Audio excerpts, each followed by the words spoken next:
On a vraiment vécu une soirée incroyable hier. Beokola MK Team, c'est Ilyes, on se retrouve aujourd'hui pour une nouvelle vidéo. On va parler non seulement de la victoire, mais surtout de la retraite de Khabib après un UFC 254 de folie. Le champion incontesté des lightweights mettait son titre en jeu sur la Fight Island. Fort de son impressionnante victoire contre Tony Ferguson, Gaethje s'est logiquement vu offrir le title shot. Pour beaucoup, il était le plus grand challenge de la carrière du Dagestanais. Son amour pour la violence, son striking dangereux et son background en lutte, voilà les arguments de poids avec lesquels s'est présenté Justin Gaethje pour affronter Khabib. Mais à la fin du combat, le Dagestanais a prouvé qu'il était bel et bien le meilleur de sa catégorie. Abonnez-vous à ma chaîne et activez la cloche si ça n'est pas encore fait. Si la vidéo vous plaît, un petit pouce bleu me ferait très plaisir. Vous êtes presque 80 000 à me suivre, je vous remercie. On s'attendait à ce qu'il mette la pression, par contre on s'attendait pas à ce qu'il le fasse debout. Au premier round, Khabib a littéralement pourchassé Justin Gaethje dans l'octogone. Alors c'est vrai que le champion a été très agressif, mais l'américain était lui aussi très efficace en contre. Le Dagestanais a bien progressé en striking, son style peu académique a déstabilisé un Gaethje qui s'attendait surtout à défendre les takedowns. Jab, coup de genou et même combinaison, Khabib en a profité pour le toucher à plusieurs reprises. Le Russe a dicté le rythme des premiers échanges, mais les coups les plus puissants ont été donnés par Gaethje. Après une défense de takedown réussie, l'Américain a fini le premier round au sol. Les juges lui ont donné la reprise, mais personnellement, j'aurais avantagé le Dagestanais. Au deuxième round, les leg kicks de Justin devenaient une sérieuse menace. Khabib a donc préféré l'emmener au sol. Contre la cage, l'Américain était à la merci d'une soumission. C'est justement ce qui est arrivé. À l'image d'un boa constrictor, le champion des lightweights n'a plus lâché sa proie et l'a emporté sur un étranglement en triangle. Il s'agit de la première défaite sur soumission de Gaethje. J'ai même l'impression qu'après un round seulement, Justin était déjà cuit physiquement. Alors malgré les contres surpuissants qu'il s'est mangé, Khabib n'a jamais arrêté de presser son adversaire. Il a réussi non seulement à le fatiguer, mais surtout à profiter d'un relâchement pour le mettre au sol.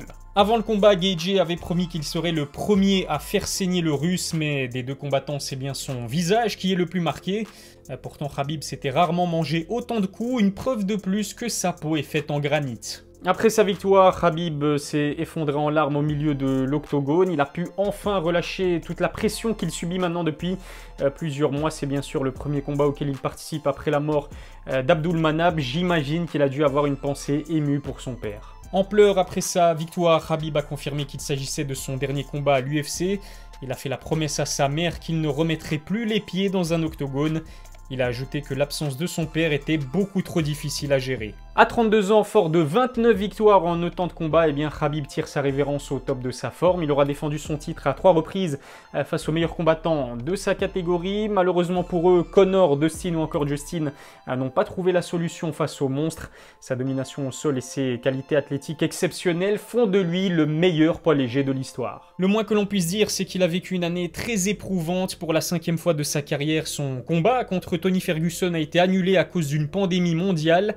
Cette pandémie a d'ailleurs provoqué la mort de plusieurs membres de sa famille, dont son père. Malgré toutes ces épreuves, il a décidé de faire son retour à la compétition. Il mérite tout notre respect. Même avant le combat, on a clairement senti que Khabib n'était pas dans son état normal, que ce soit lors de la pesée et même à son arrivée sur la Fight Island, le Dagestanais a affiché un visage très fermé. Inutile de vous dire une fois de plus que la pression était maximale sur ses épaules. On sent que Khabib n'a pas encore fait le deuil de son père. Beaucoup se demandaient d'ailleurs s'il allait réussir à l'emporter malgré l'absence d'Abdulmanap. Le vétéran était non seulement son papa, mais aussi un entraîneur très respecté dans toute la Russie, la personnalité la plus importante dans la carrière et dans la vie du Dagestanais. En plus de ses douleurs émotionnelles, Khabib a dû faire avec une douleur physique. Dana White a en effet annoncé en conférence de presse que le Dagestanais s'était visiblement cassé le pied 3 semaines avant le combat. Et si c'est le cas, c'est une preuve de plus du mental énorme du champion invaincu des lightweights. Après avoir nettoyé sa catégorie, l'une des plus relevées de tout l'UFC, Khabib quitte l'organisation la tête haute. Il sera d'ailleurs classé numéro 1 pound for pound après sa victoire. La question maintenant est de savoir si le Dagestanais est le plus grand combattant de MMA de tous les temps. Dites-moi ce que vous en pensez en commentaire. Selon vous, est-ce que Khabib est bel et bien le plus grand combattant de MMA de l'histoire? J'ai hâte de lire vos avis. Une chose est sûre, Khabib est le champion le plus dominant de l'histoire de l'UFC, à l'exception de Tony Ferguson. Il s'est occupé de tous les meilleurs lightweights sans n'avoir jamais été inquiété. Il n'a jamais saigné, ne s'est jamais pris de knockdown et n'a perdu qu'un round ou deux grand maximum. Et contrairement à Anderson Silva, il s'est arrêté au plus haut niveau. Ce que je retiendrai de Khabib, eh bien, c'est sa faculté déconcertante à mettre n'importe qui au sol. Pourtant, absolument tous ses adversaires connaissaient son game plan depuis le début. Ce qui fait la différence, c'est non seulement sa force exceptionnelle, mais surtout sa technique typiquement dagestanaise. Malgré son départ, je pense qu'il reste quand même deux challenges intéressants pour un éventuel 30e combat. Tous les fans rêvent de le voir affronter Tony Ferguson ou alors Georges Saint-Pierre.